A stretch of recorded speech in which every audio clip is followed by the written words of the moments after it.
The first round is only a week or so away. We're going to have to be riding possibly in similar conditions, so felt it was necessary to understand the bike in, not ideal conditions, but I still need to understand how the bike works in these conditions should we have to ride in them. So unfortunately we didn't have any dry laps, so there wasn't a lot of information to be gained, but in general, I feel super confident on the bike considering the day was cold and wet, to be able to enjoy myself riding in those conditions suggests that some confidence is there in it.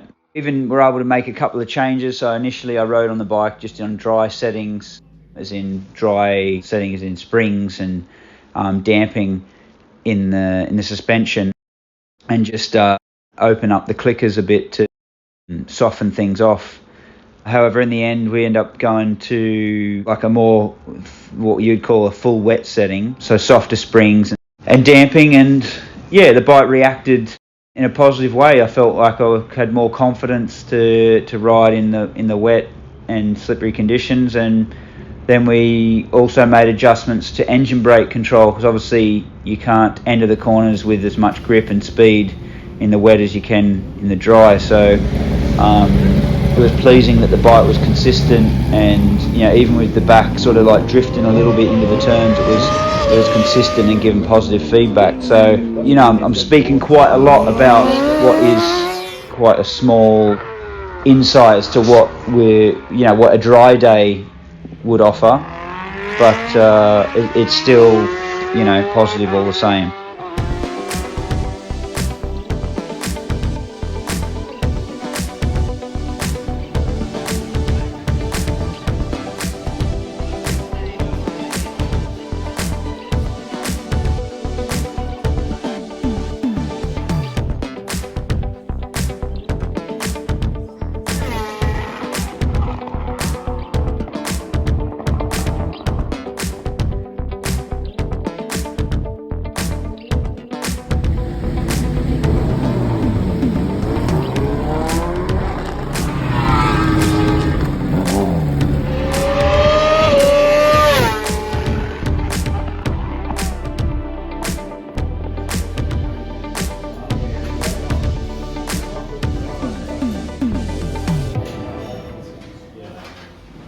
Yesterday was the very first time I rode the 2023 FHO BMW. That was in wet conditions.